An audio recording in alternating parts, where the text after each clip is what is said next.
Hello, freaks, geeks, degenerates, and basement dwellers. Welcome to the War Zone. I'm Scruffy, and this is Skruffytalez. And I'm feeling under the weather. I really need to have some tea and honey. Where was I going? Yeah, so there's rumors on how Ukraine is able to advance the way they're advancing in Zaporizhia, and apparently it has to do with massive amounts of drone swarms that are striking everything in their path. It's apparently a proper nightmare for the Russian troops. So let's take a look at the claim. So, God, we haven't got much in terms of updates yet from the Zaporizhia Frontline, but we do have I think it's a Telegram account that highlights how Ukraine has been advancing of late, and it's quite interesting. And I think this image is pretty much spot on. Son of a. I need to make some tea with honey, I think. So I think this is pretty much spot on. If we take a look at what is said here, uh, it's no wonder that ever since drones appeared on the front lines, those in the know have been calling them the future. And if we move down here, take a look at this. Now the enemy, and the enemy is the Ukrainians in this case, they have learned to compensate for the lack of air power, and once again, with drones. From the junction of the Dnipropetrovsk and Zaporizhia regions, the boys described how the Ukrainian armed forces were preparing their counterattack on this narrow section of the front. Essentially, the enemy has created an airstrike force using drones, a massive airstrike. In other words, not with heavy bombers, but with drones, 300 to 400 of them simultaneously. This entire swarm is deployed to a to a depth of about 20 kilometers in a narrow area. A sort of fire preparation is conducted, followed by the entry of mobile groups and securing groups.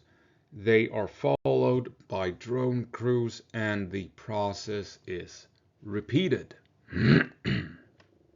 And this could explain just how Ukraine has been able to advance in this area in relatively short time, gaining a lot of territory in for this war short time span.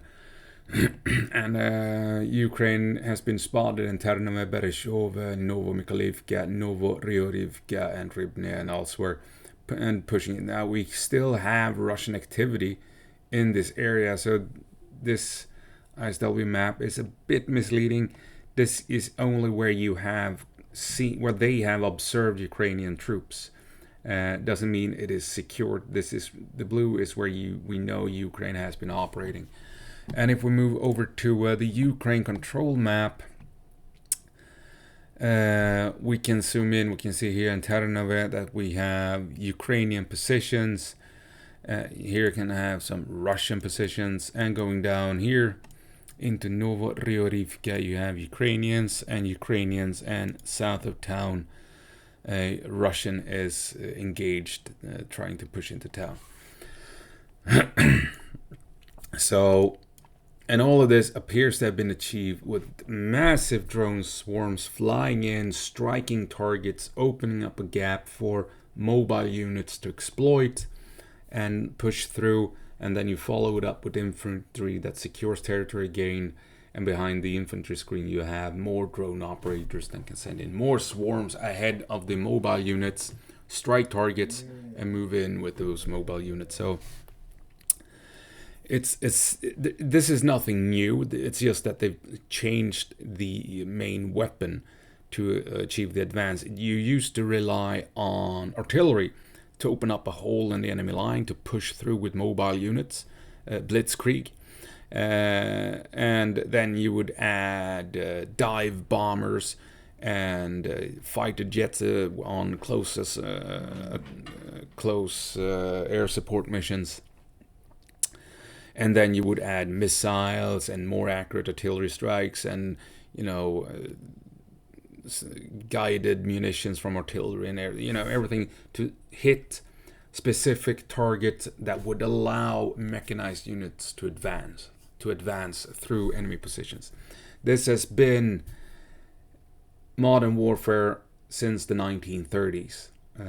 Ukraine, having had issues with air power and having issues with artillery, seems to have found a way to bypass that and fill the gap in firepower with drones.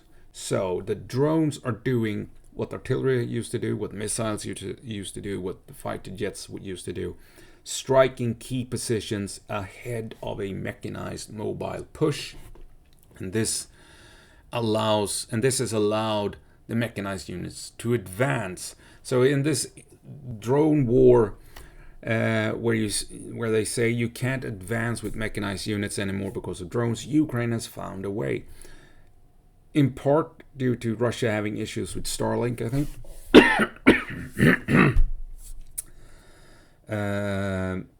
Because it reduces the effectiveness of their command and control and their drone usage. So that plays a big part, obviously. But Ukraine has managed to adapt maneuver warfare to the realities of drone warfare, to a drone combat zone. And for the past month and a half, they have been advancing at, for this war, a steady rate.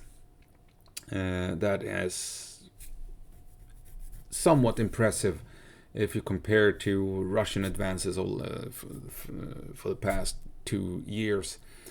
And it's blitzkrieg, maneuver warfare. You just swap out artillery and airstrikes for drones.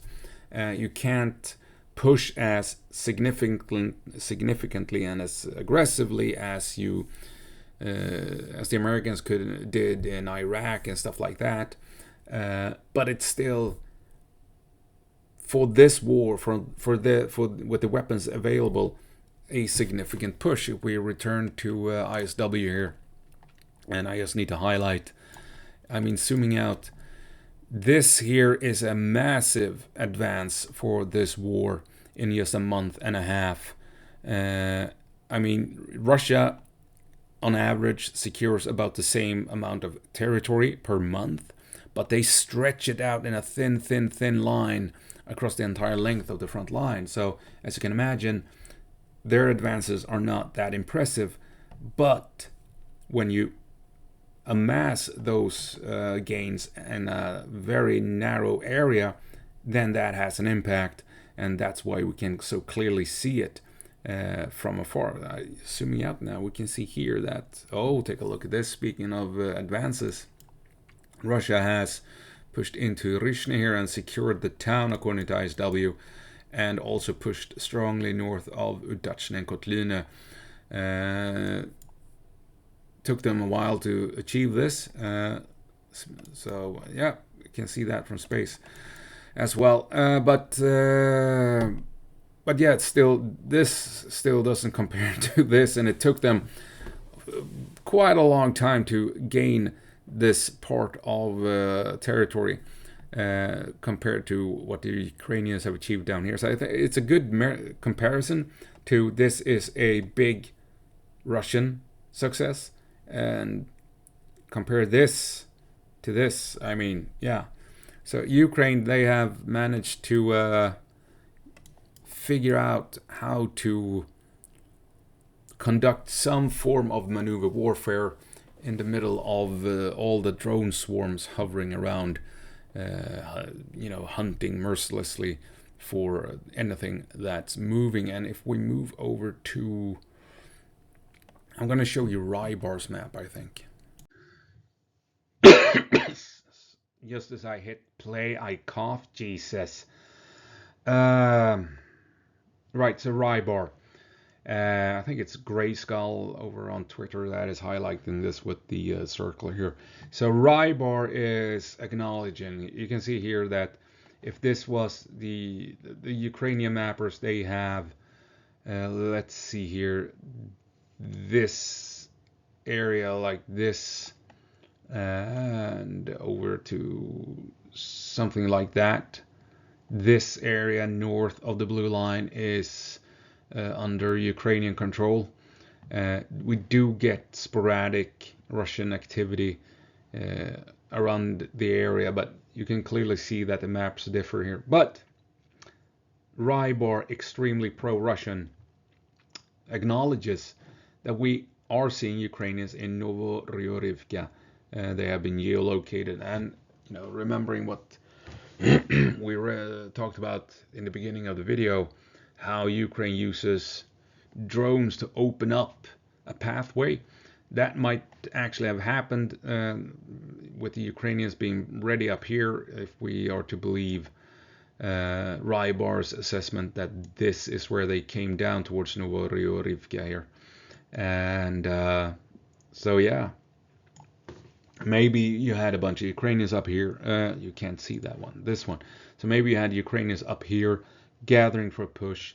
The drones flew in and opened up a pathway to Novorossiysk, and the Ukrainians pushed in, advanced, and might have even secured the town. Now, this is basically kind of like how you used to rely on paratroopers. Paratroopers would drop in with parachutes and take an objective, and then they would have to wait for armored units to link up with them. So that is basically what might be going on here. Ukraine pushing in deep into Russian territory, taking the town, and now they have to hold until reinforcements can push in, either follow them through the gap or coming through another access point to relieve them and link up.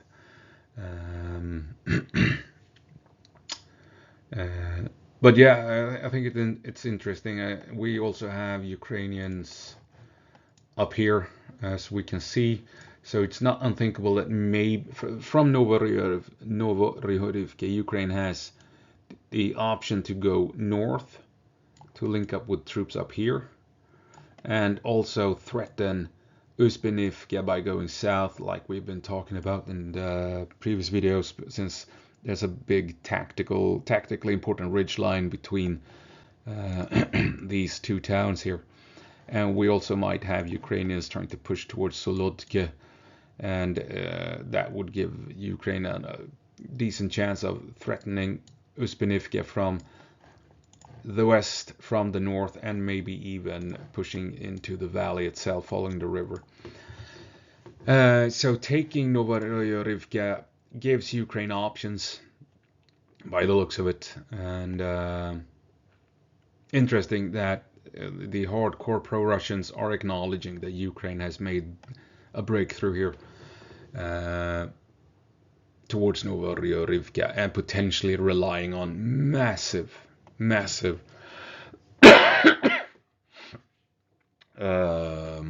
drone swarms to make it happen. That's gonna have to be it.